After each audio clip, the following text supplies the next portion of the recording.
അങ്ങോട്ട് പോകാനുള്ളവർ അങ്ങോട്ട് ചെയ്യാൻ അവിടെ കൊടുക്കുക അത് മതി. അതിന് ഒരു കൊടുക്കുക, അത് ചെയ്യാൻ വേണ്ടിയിട്ട് അപ്പോൾ അവിടെ നിന്ന് അടയ്ക്കുക. പക്ഷേ ഇത് ഈ സൈഡ് ഇത് നേരെ പോയിക്കൊണ്ടിരുന്നല്ല. ഇവിടെ ഇത്രയും വണ്ടി തങ്ങൂല. കാരണം ഇപ്പോൾ ഈ ലോറി വന്ന് കിടക്കുന്നത് ഇത് നേരെ പോകാമെന്നേ ഉള്ളൂ. എന്താണെന്നറിയാം, ഇവിടെ ഒരു സാധനം വെക്കണം, ഒരു ബാരിക്കേഡ് പോലെ ഇവിടെ കേട്ടോ. ഇവിടെ ഒരു ചെറിയൊരു പ്രശ്നമുണ്ട്.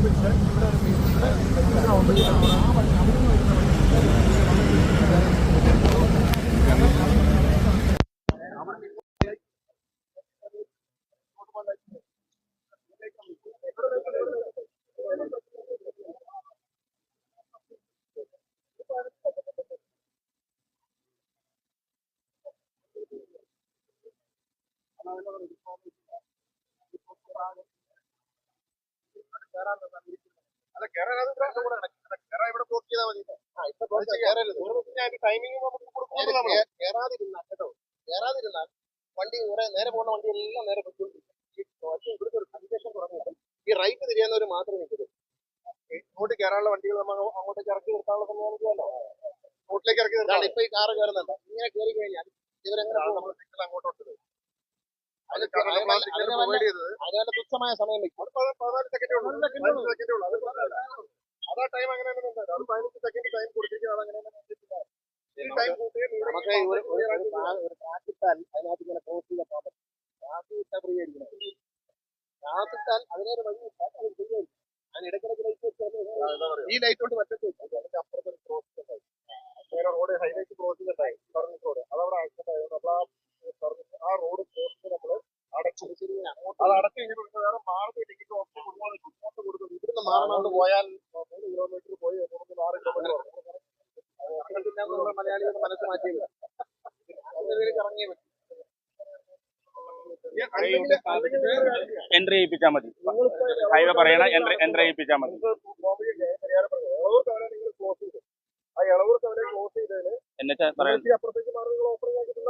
അങ്ങോട്ട് ഇങ്ങോട്ട് പഴയ നമുക്ക് ഹൈവേ ഓപ്പൺ ആക്കി തന്നാൽ മതി.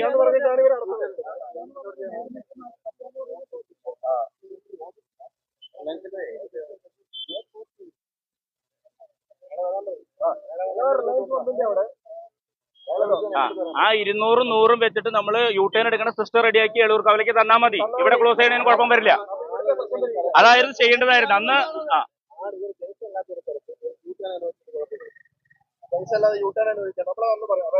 അവിടെ ഉണ്ടായിരുന്നതാണ്. അതെല്ലാം നമ്മൾ അടപ്പിച്ചു. ഹൈവേയിൽ നടുക്ക് മീഡിയൻ നമ്മൾ ക്രോസ് ചെയ്ത് ആ ക്രോസിംഗ് എല്ലാം അടപ്പിച്ചു. അപ്പൊ ഇവര് വാക്ക് പറഞ്ഞിരുന്നു അപ്പുറത്തേക്ക് മാറ്റി ഓപ്പണിംഗ് ആക്കി തരാന്ന് പറഞ്ഞു. അത് ചെയ്തിട്ടില്ല. അത് ചെയ്യാത്തതുകൊണ്ടാണ് വണ്ടി ഇങ്ങനെ വരുന്നത്. ഇവിടെ ഇങ്ങനെ വണ്ടി വന്നത്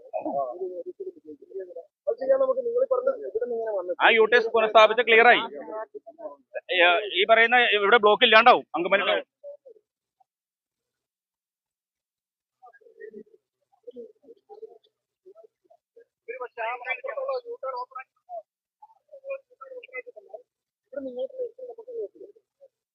കുഴപ്പമില്ല. ഈ വീതി കൂടുന്ന കാര്യമുള്ളൂ. ഇതിലെ വന്നാൽ ഇതുകൊണ്ട് പ്രയോജനം ഇങ്ങനെ പൊയ്ക്കൊണ്ടിരുന്നാൽ ഇതിന്റെ ഫ്ലോ ഭയങ്കര. അങ്കമാലിയുണ്ട്. ഞാൻ ഇവിടെ ഇറങ്ങാൻ വിളിക്കാം. വലിയ വണ്ടിയിലാണ് കൂടുതൽ അങ്കമാലി കരയാമ്പറമ്പുണ്ട്. കരയാമ്പറമ്പ് അങ്കമാലി ടൗണിലേക്ക് പോകണം.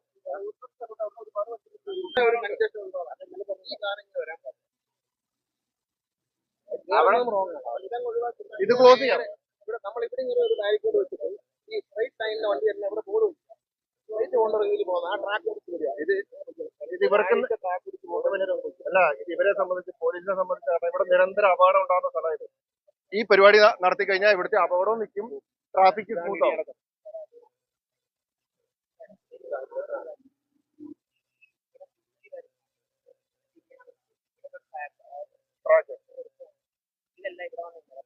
പക്ഷെ അവിടെ അതിന് വിട്ടില്ല. അപ്പുറത്തേക്ക് അവിടെ വിട്ടു. അപ്പുറത്ത് വിട്ടില്ല. ഈ സൈഡിലൊക്കെ വിട്ടു.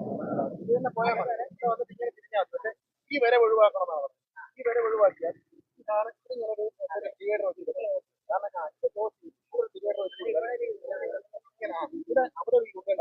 അതെ, ഇവിടെ ഇത് ക്ലോസ് ചെയ്യാം. എളവൂർ കവലയിൽ ഒരു 200 മീറ്റർ മാറി ഇവിടെ ഒരു എളവൂർ കവല എന്ന് പറഞ്ഞ സ്ഥലമുണ്ട്. എളവൂർ കവലയിൽ ഉണ്ടായിരുന്ന ക്രോസിംഗ് നമ്മൾ അടച്ചതാ. ക്രോസിംഗ് നമ്മൾ അടച്ചു. ആദ്യം വണ്ടി കാണത്തില്ല. ഈ പോകുന്ന വണ്ടികളെ കാണത്തുള്ളൂ.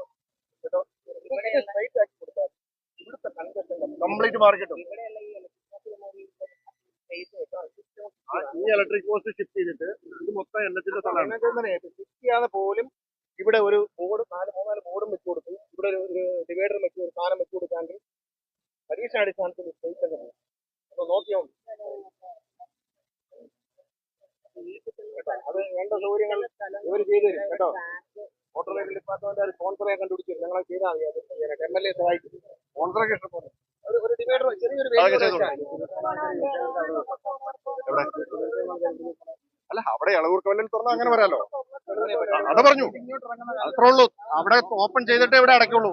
അല്ലാണ്ട് ഇടപ്പള്ളിയിൽ നിന്ന് വരുന്ന ഈ നമ്മൾ നിൽക്കുന്ന സ്ഥലമാണ്. ഇത് ഇങ്ങനെ പോയാൽ നമുക്ക് ശല്യമില്ലാതെ കുറെ വണ്ടികൾ പൊയ്ക്കൊണ്ടിരിക്കും. അങ്ങോട്ട് തിരിയേണ്ടവർ മാത്രം ഇവിടെ നിന്ന് പോവാ. ഇവിടുന്ന് വരുന്നവർ ഈ ലൈറ്റ് എടുത്ത് ഇങ്ങോട്ട് പോവാം. അവർക്ക് ഒരു ട്രാക്ക് മതി. ഇതങ്ങ് അടയ്ക്കണം. ഇത് അടച്ചിട്ട് ഇവിടെ ഓപ്പൺ ചെയ്യണം. ഇവിടെ ഒരു യു ടേൺ കൊടുത്താൽ മാത്രം മതി. ഈ വിഷയം എല്ലാം ഒഴിഞ്ഞ ഒരു സ്ഥലത്ത് യു ടേൺ കൊടുത്താൽ വരുന്ന നിസ്സാര വണ്ടിയിൽ അവിടെ തിരിയും. അവിടെ റിലയൻസ് വണ്ടി തിരിയും. ആക്സിഡന്റ് കുറയും. ഇന്ന് രാവിലെ ഇവിടെ ആക്സിഡന്റ് ഉണ്ട്. ഇന്ന് രാവിലെ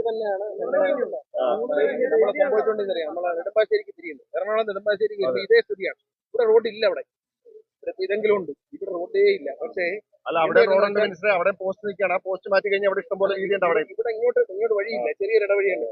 ഇതിങ്ങനെ നേരെ പോയിക്കൊണ്ടിരുന്നാൽ അവിടെ കുഴപ്പമില്ല. ഇത് 16 സെക്കൻഡാണ് എയർപോർട്ടിലോട്ട് തിരിയാൻ കൊടുത്തത്. ഈ 16 സെക്കൻഡ് 3 കാറേ പോകും.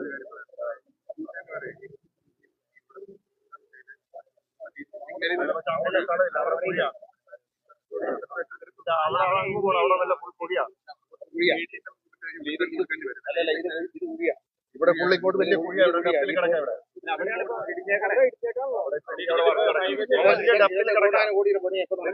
പണി വേണ്ടി വരും.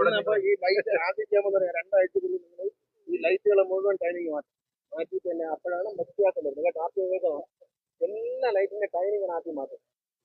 സിംഗ്രണൈസ് ചെയ്യണം. അതും ടൈമിംഗ് എടുത്തുകൊണ്ട് സ്റ്റഡി ഉണ്ട്. ഒരു പച്ച കിട്ടിയാൽ എല്ലായിടത്തും പച്ച കിട്ടി. ഇത് സ്ട്രൈറ്റ് ആക്കാൻ എന്നോട് പറയണം. ഇവിടെ പിന്നെ അതാണിത്. അത് രണ്ടും ചെയ്താൽ തന്നെ പോകും ഭയങ്കരമായിട്ട്. ഇപ്പോൾ വണ്ടി ഒഴിഞ്ഞു പോയാൽ ശരിയാണ്. എല്ലാ കൃത്യമായിട്ടുള്ള എല്ലാത്തിനും ടൈമർ കൊടുക്കും. വ്യത്യാസം ഞാൻ പറഞ്ഞുതരാം. മനസ്സിലായില്ല. ഇവിടെ മനസ്സിലായി. വിദേശ രാജ്യങ്ങളൊക്കെ ഉണ്ടാകാം. പക്ഷേ ഇവരെ കൊണ്ട് നാഷണൽ ഹൈവേക്കാരിൽ ജീവിക്കുക എന്ന് പറഞ്ഞാൽ അടുത്ത 16 ഹമ്പ് സർവീസ് റോഡിലെ ഹമ്പ് മാറ്റി കഴിഞ്ഞാൽ വണ്ടി നേരെ വന്ന് ഇതിലേക്ക് കയറൂലേ.